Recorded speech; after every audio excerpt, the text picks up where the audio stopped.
श्री शिवाय नमस्तु भयम। दोस्तों, जैसा कि आप सभी लोग जानते हैं कि 25 जुलाई 2026 यानी शनिवार को पड़ रही है आषाढ़ मास की शुक्ल पक्ष देवशयनी एकादशी व्रत। और दोस्तों, यह वह तिथि है जो आषाढ़ मास में पड़ने वाली सबसे बड़ी तिथि है, क्योंकि यह शनिवार के दिन पड़ रही है और इसका बहुत ही बड़ा और विशेष महत्व होता है। पूज्य गुरु जी ने कहा है कि अगर कभी भी मौका लग जाए और आषाढ़ महीने की एकादशी तिथि शनिवार को पड़ जाए तो आप लोगों को 11 चावल के दाने का उपाय तो अवश्य ही करना चाहिए। इन दोनों का संयोग बहुत ही कम आता है।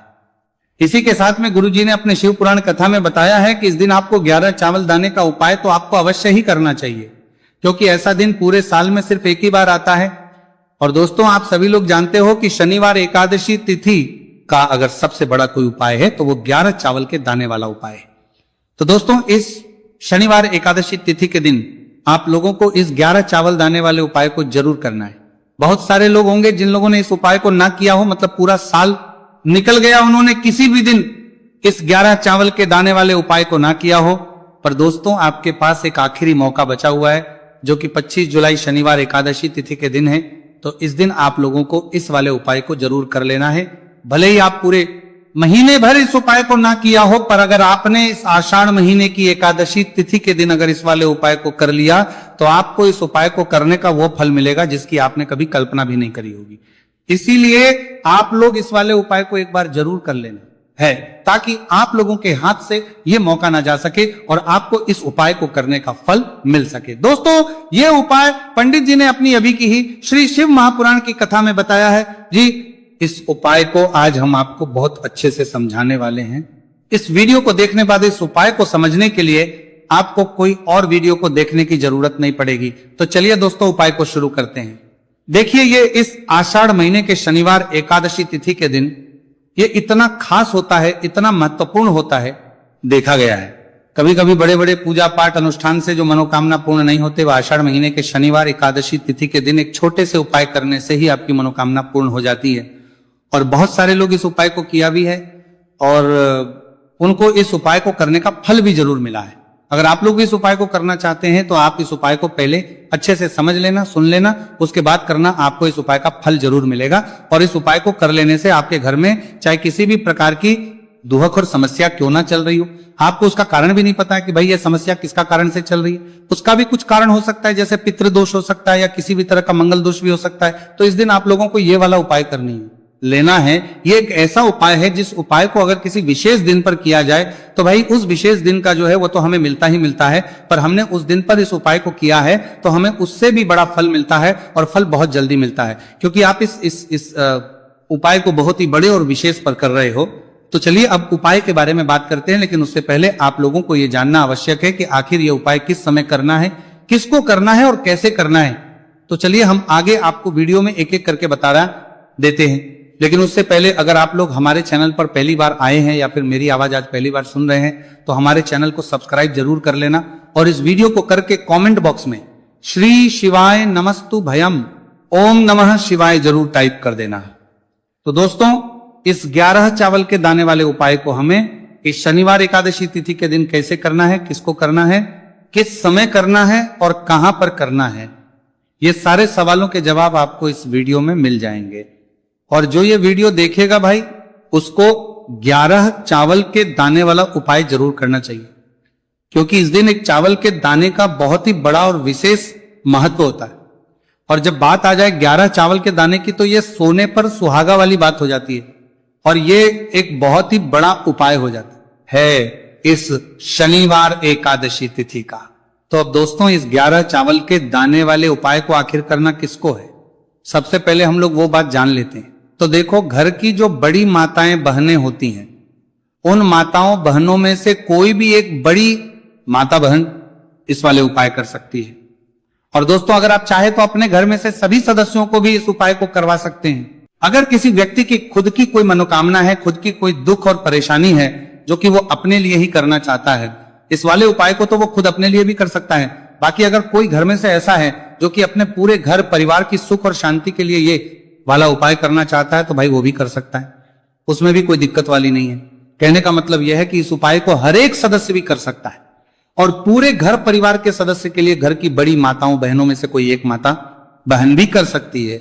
माताएं बहनें अगर घर में उपस्थित ना हो या वो ये वाला उपाय ना कर पा रही हो तो फिर घर का कोई बड़ा सदस्य भी इस 11 चावल के दाने वाले उपाय को कर सकता है। चाहे फिर वो पुरुष ही क्यों ना हो, बड़ा सदस्य भी कर पा रही हो और बड़ा सदस्य भी कर पा रही हो, उसमें कोई भी दिक्कत वाली बात नहीं है। अब दोस्तों इस 3 बल के दाने वाले उपाय को हमें करना कहां पर है? हमें इसे शिव जी के मंदिर में जाकर करना है। बहुत सारे लोग प्रश्न करते हैं हर एक उपाय को करते समय, क्या हम इस उपाय को घर पर कर सकते हैं? तो इस वाले उपाय को आप घर पर नहीं कर सकते हो। इस वाले उपाय को करने के लिए आपको शिव जी के मंदिर ही जाना पड़ेगा।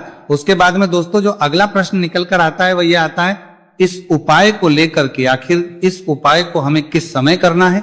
सुबह के समय करना है कि शाम के समय करना है? तो देखो इस वाले उपाय को आप लोग सुबह के समय भी कर सकते हो और शाम के समय प्रदोष काल में भी कर सकते हो।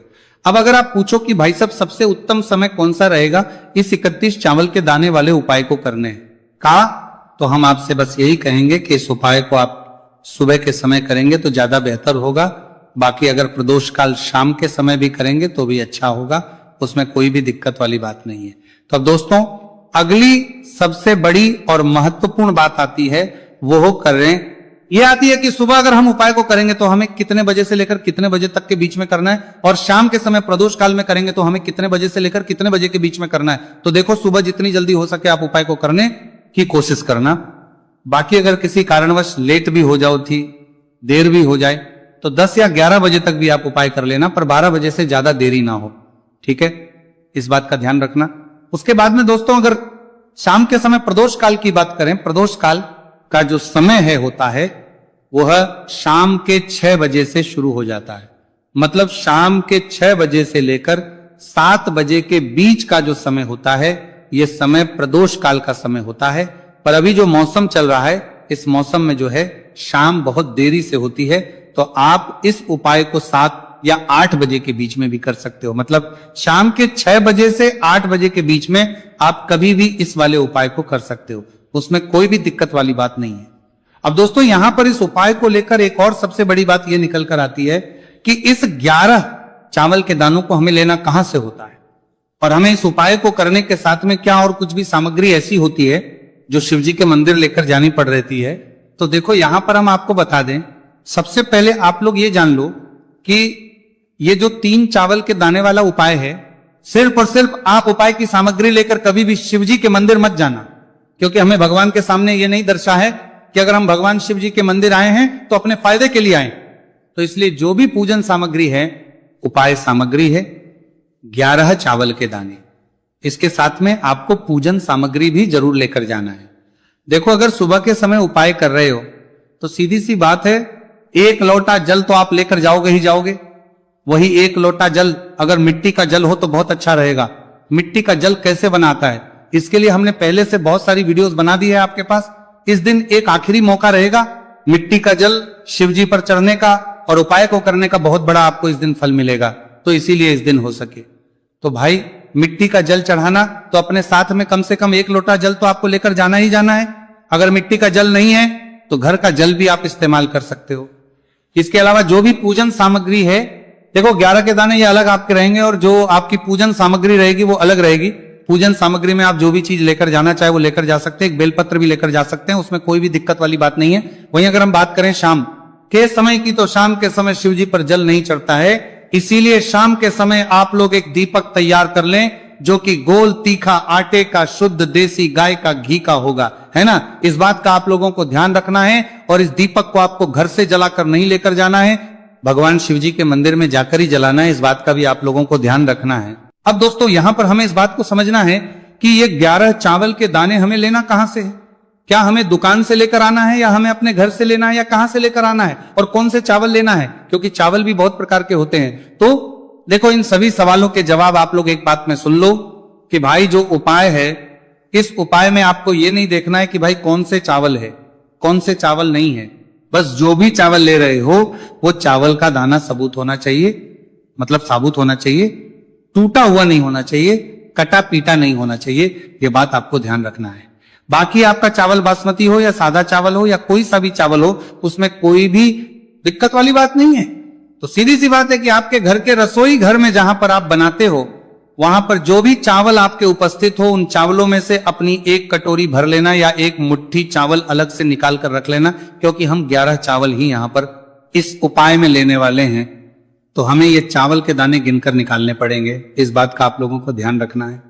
तो अपने उस चावल की कटोरी में से या चावल में से 11 ऐसे चावल के दाने आप लोग निकाल लो जो कि टूटे हुए ना हो, कटे पीटे ना हो, कोई दाग ना लगा हुआ हो, है ना।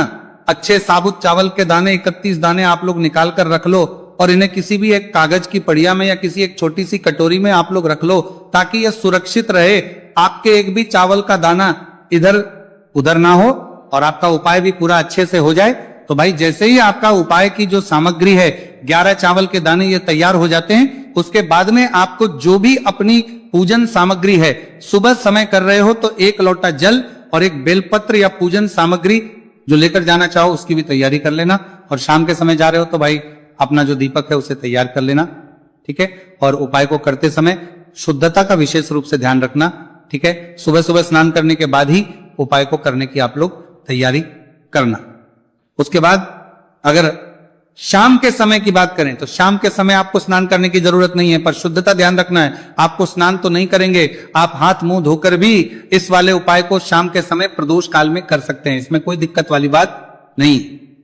तो आप अपने उपाय की पूरी सामग्री तैयार करके आपके पास ही में जो आपका शिव मंदिर हो वहां पर पहुंच जाइए। सबसे पहले शिव मंदिर में जाकर आप लोगों को उपाय नहीं करना है, पहले भगवान के दर्शन करना है, भगवान से आशीर्वाद प्राप्त करना है, फिर शिव जी कि शिवलिंग के पास में आना है। शिवलिंग के पास में आने के बाद जो पूजन सामग्री लेकर आए हुए हैं, जैसे कि सुबह गए हुए होंगे तो 1 लोटा जल और जो भी पूजन सामग्री लेकर आए हैं आप उनसे भगवान शिव जी की पूजन कीजिए। सबसे पहले तो 1 लोटा जल ही चढ़ेगा, फिर आपको एक बेलपत्र श्री शिवाय नमस्तु भयम का जाप करते हुए शिवलिंग पर चढ़ा देना है। उसके बाद में आपकी पूजन सामग्री चढ़ेगी। उसके बाद में अगर दोस्तों शाम के समय अगर आप इस उपाय को कर रहे हो तो अपने साथ कम से कम एक जो दीपक है, गोल बाती का जो आप अपने साथ में लेकर गए हो, उस दीपक को मंदिर में जाकर अपनी माचिस से जलाना है और उस दीपक को शिवलिंग के पास में रखना है, ठीक है। इस दीपक को रखने के बाद ही आप लोगों को अपना ये वाला उपाय शुरू करना है। और दीपक को ज्यादा पास में मत रखना, वैसे भी गर्मी पड़ रही है, भगवान शिव जी को आंच नहीं लगनी चाहिए, है ना। तो भाई जैसे ही आपकी पूजा अर्चना हो जाती है, आप भगवान शिव जी को प्रसन्न कर लेते हैं। उसके बाद शिवलिंग के पास ही में आप कहीं पर बैठ जाइए सामने, या आसपास जिस जगह पर आपको बैठना हो वहां पर आपको बहुत सबको बैठना हो, आप कहीं पर बैठ जाइए और अपने वो 11 चावल के दाने अपने सामने निकाल कर रख लीजिए, क्योंकि अब यहां पर उपाय को यहां पर करने की आपको तैयारी करना है। और इस तरीके से जब आप उपाय करेंगे, पूजन सामग्री चचाने के बाद, पूजन अर्चना करने के बाद, तो आपको उपाय का फल बहुत जल्दी और बहुत होकर मिलेगा। तो अपने चावल के अपने सामने निकाल कर रख लेना। और ये जो उपाय है ये आपकी सीधे हाथ की हथेली से होगा, इसीलिए इस बात का भी विशेष रूप से ध्यान रखना है। तो सीधे हाथ की हथेली का प्रयोग करके ही आप लोग अपना इस वाले उपाय को करना। अपने सामने जो भी आपके कागज की पुड़िया है उसको खोल कर रख लो, या कटोरी है तो भाई उसे अपने सामने रख लो और अपने वो 11 चावल के दाने निकाल लो, ठीक है। उसके बाद में दोस्तों अब आपको क्या करना है कि शिवलिंग आपके सामने होगी, तो आपने वो 11 चावल के दाने एक एक करके जहां पर आपने बेलपत्र चढ़ाए हैं, आपको शिवजी के शिवलिंग के ऊपर चढ़ाना है। कहां पर चढ़ाना है? शिवलिंग के ऊपर चढ़ाना है, और कहीं पर भी नहीं चढ़ाना है आपको। अपने हथेली से तो शिवलिंग के ऊपर चढ़ाना है, भले ही फिर वो अपने आप जलाधारी पर गिर जाए, ये मतलब वहीं पर गिर जाए, उसमें कोई दिक्कत वाली बात नहीं है। पर आप चढ़ाओ शिवलिंग के ऊपर, तो आपको क्या करना है? अपना पहला चावल का दाना उठाना है, श्री शिवाय नमस्तु भयम बोलना है और शिवलिंग पर चढ़ देना है। इसी तरीके दूसरा चावल का दाना उठाएं, शिवलिंग पर चढ़ना है और मंत्र बोल देना है, और फिर तीसरा चावल का दाना उठाना है, श्री शिवाय नमस्तु भयम बोलना है और चढ़ देना है। इसी प्रकार से आपको पूरे 11 चावल के दाने एक एक करके शिवजी के शिवलिंग के ऊपर चढ़ाना है और भगवान से प्रार्थना करते जाना है। मतलब प्रार्थना तो आपको आखिरी में करना है, पर हर एक चावल के दाने को चढ़ाते समय श्री शिवाय नमस्तु भयम जरूर बोलना है। उसके ही में यह चावल का दाना शिवलिंग के ऊपर आपको चढ़ाना है। जैसे ही आपके 11 चावल के दाने शिवलिंग के ऊपर चढ़ते हैं तो भाई उसके बाद में आपको क्या करना है? भगवान से अपनी मनोकामना बोलना है। मनोकामना भी कब बोलना है? जब आपका 11 चावल का दाना आपके सीधे हाथ की हथेली में हो और आप उसे चढ़ाने के लिए जा रहे हो, श्री शिवाय नमस्तु भयम बोलकर उस आखिरी चावल के दाने को शिवलिंग के ऊपर चढ़ा देना।